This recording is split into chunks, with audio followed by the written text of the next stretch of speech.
Welcome back to my channel. Today I'm going to be doing my wrap-up of Fall Into Reading, which was a reading challenge going all the way from the beginning of September through November.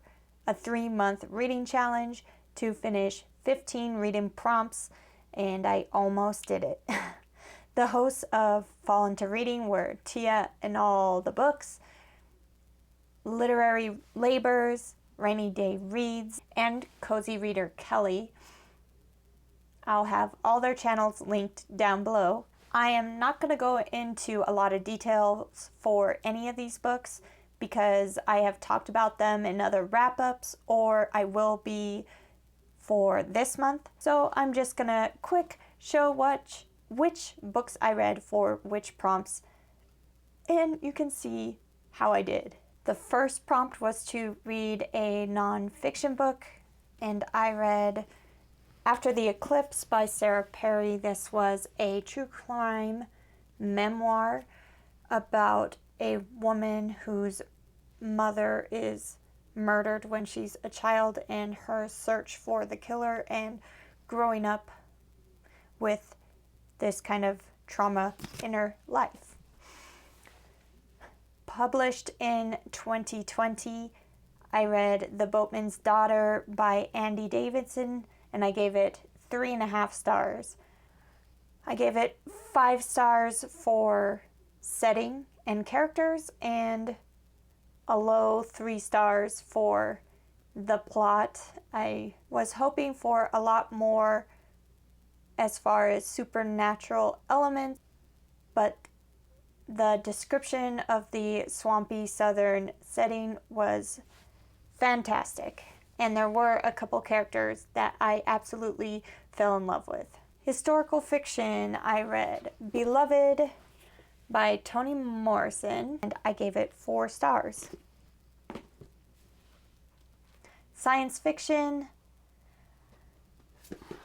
I read The House of the Gods by Todd Whitmire, otherwise known as Todd the Librarian here on BookTube, and these are science fiction adventure books, and I gave them 3.5 stars. For romance, I read Living Dead in Dallas by Charlaine Harris. So still a really fun read, and I gave it 4 stars. Author of color, I read The Only Good Indians by Stephen Graham Jones, and I gave it 4 stars.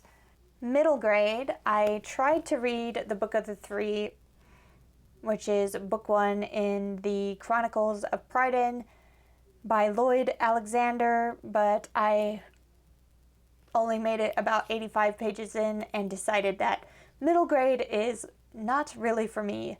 I just thought I wanted more details, I wanted more character development, I wanted more of everything that probably an adult novel would have given me.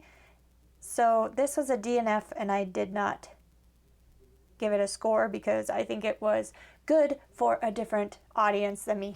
For thriller or horror, I read Baby Teeth by Zoji Stage, and I gave it 3.5 stars. Young adult, I read Beauty Queens by Libba Bray. This was such a funny, cute book. I gave it 4 stars.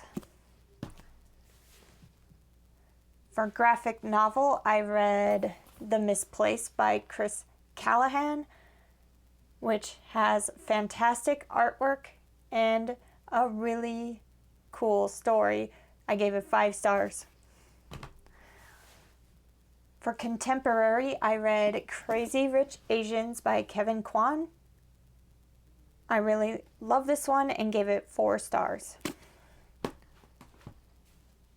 For classic, I read The Strange Case of Dr. Jekyll and Mr. Hyde by Robert Louis Stevenson. I think I knew this story too well before I actually read it, and that hindered my enjoyment of the text, and I gave it 3 stars.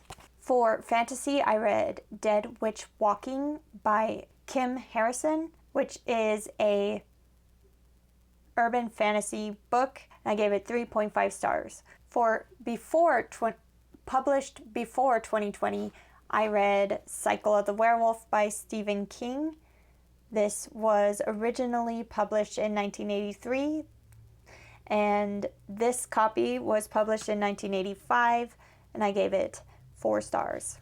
And finally, for mystery, I read The Curious Incident of the Dog in the Nighttime by Mark Haddon, and I did enjoy the story in here, and it was written in a very unique way.